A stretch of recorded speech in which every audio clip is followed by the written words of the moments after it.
Last part के and में हमने देखा था कि मैक्स की फर्स्ट ट्रेनिंग पूरी हो गई थी और दूसरी तरफ उस एग वाले मॉन्स्टर ने अमेरिकन बेस सिटी पर हमला कर दिया था। अब आगे तो इस पार्ट की शुरुआत में हम एक न्यूज अनाउंसमेंट सुनते हैं जिसमें बताया जाता है कि अब तक 81 वॉरियर्स वॉर गॉड लेवल से आगे पहुंच गए हैं, इसलिए मॉन्स्टर का सफाया करने के लिए इंसानों के पास ये सही वक्त है।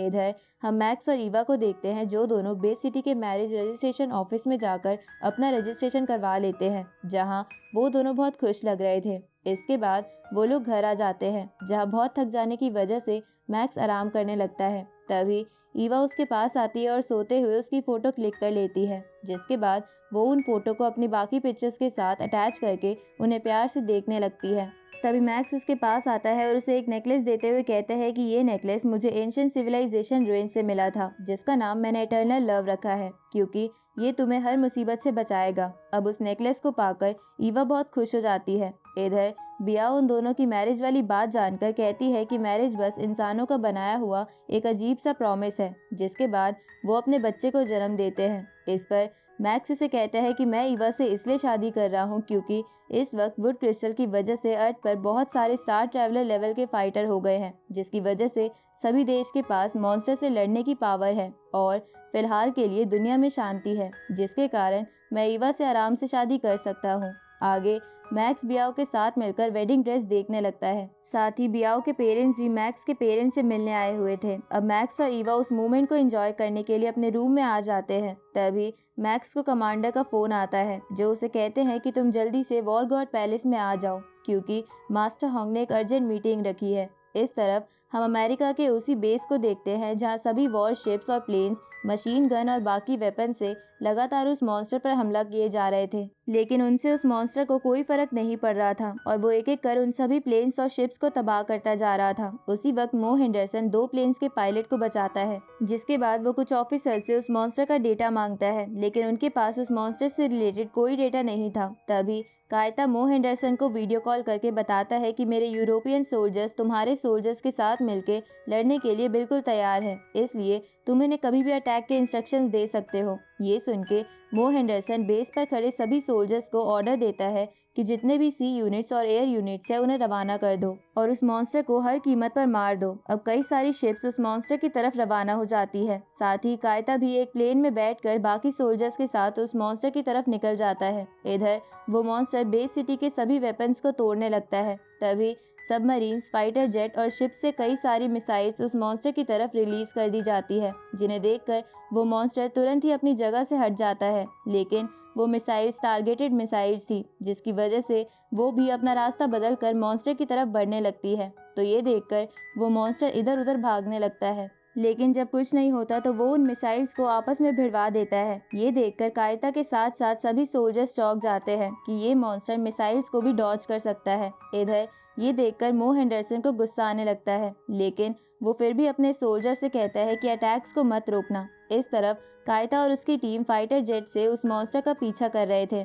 लेकिन वो मॉन्स्टर अचानक से गायब हो जाता है। तो ये देखकर वो लोग उसे इधर उधर ढूंढने लगते हैं, पर तभी वो मॉन्स्टर उड़ता हुआ उनके ऊपर आ जाता है, जिसकी वजह से उन सबको वहां से भागना पड़ता है। लेकिन वो मॉन्स्टर उन प्लेन्स में से कुछ को भागने का मौका नहीं देता और उनको उड़ा देता है। इसके बाद वो सभी प्लेन्स उस मॉन्स्टर के पीछे आकर लेजर अटैक के लिए अपना टारगेट लॉक कर देते हैं। इधर ये सब देख रहा मो हेंडरसन सोचता है कि भले ही इस मॉन्स्टर की रफ्तार बहुत तेज है, पर मुझे नहीं लगता कि ये किसी लेजर अटैक को डॉज कर पाएगा। उसी वक्त उस मॉन्स्टर पर लेजर अटैक कर दिए जाते हैं, लेकिन वो मॉन्स्टर अपनी स्पीड की मदद से उन सभी अटैक से बच जाता है। तो ये देखकर मो हेंडरसन बैटल शिप्स को भी लेजर अटैक करने को कहते हैं, जिसके बाद उस मॉन्स्टर पर चारों तरफ से लेजर अटैक किए जाते हैं, जो उस मॉन्स्टर को हिट भी कर जाते हैं, जिसकी वजह से वहाँ एक ब्लास्ट होता है और कायता को लगता है कि वो मॉन्स्टर मारा गया। लेकिन मो हेंडरसन उनको उस मॉन्स्टर के क्लोज जाकर ये बात कंफर्म करने को कहता है, पर उसी वक्त जब धुआं हटता है तो वो मॉन्स्टर उन्हीं के सामने खड़ा था, जिसे देखकर मो हेंडरसन सभी को अलग अलग होने को कहता है। इधर कायता ये देखकर हैरान था कि इतने लेजर अटैक के बाद भी ये मॉन्स्टर जिंदा था, क्योंकि इतने लेजर अटैक एक किंग लेवल मॉन्स्टर को मारने के लिए काफी थे।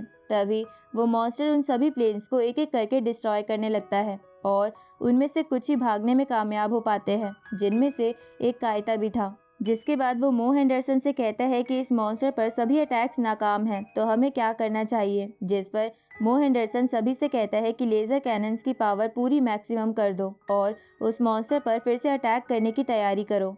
ये सुन के सभी लेजर कैनन्स चार्ज करना शुरू कर दी जाती है। तभी मो हेंडरसन कायता से बोलता है कि तुम अपनी एयर टीम की मदद से उस मॉन्स्टर को डिस्ट्रैक्ट करना चालू रखो और उसे अटैक रेंज में लेकर आओ।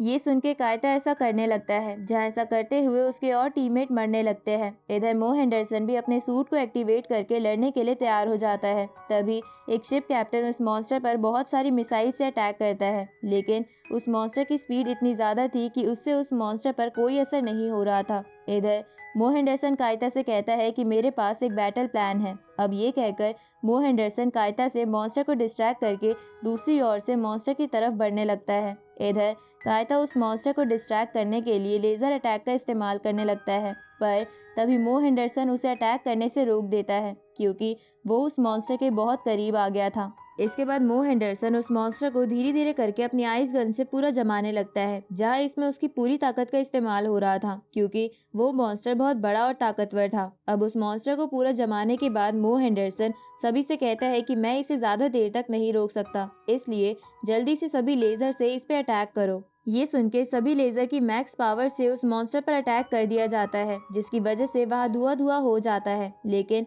इससे भी उस मॉन्स्टर को कुछ नहीं होता। ये देखकर मो हेंडरसन पूरी तरह चौंक जाता है और सोचने लगता है कि ये क्या चीज है। अगर इतनी ताकत से मैं किसी एम्परर लेवल मॉन्स्टर पर भी अटैक करता तो वो भी बहुत ज्यादा घायल हो जाता, लेकिन इसे कुछ नहीं हुआ है। तभी वो मॉन्स्टर अमेरिकन बेस सिटी के पास आ जाता है, तो उस पे फिर से लेजर अटैक किया जाता है, लेकिन उससे उस मॉन्स्टर को कुछ नहीं होता और वो अब अपने विंग से पूरे बेस को तबाह कर देता है। आगे हम वॉर गॉड पैलेस को देखते हैं, जहां मैक्स कमांडर के साथ आ जाता है। साथ ही वहां बाकी कंट्री के बड़े बड़े सोल्जर्स भी आ गए थे। तभी कमांडर मैक्स से कहता है कि ये जरूर नेशनल डिफेंस का मामला है, क्योंकि तभी मास्टर हॉन्ग ने यहाँ सभी एल्डर्स को भी बुलाया है। अब मैक्स अपनी चेयर पर जाकर बैठ जाता है। तभी मैक्स की नज़र फिफ्थ एल्डर पर जाती है, जिनका नाम एतेजिन था, जिसे देखकर मैक्स सोचता है कि कहा जाता है कि ये एल्डर ये साइड के बाद अर्थ का सबसे पावरफुल इंसान है, लेकिन ये बहुत कम ही पब्लिक में आते हैं, लेकिन आज ही यहाँ आए हैं, तो इसका मतलब जरूर सिचुएशन बहुत ही सीरियस है। तभी वहाँ मो हेंडरसन भी आ जाता है, जो भी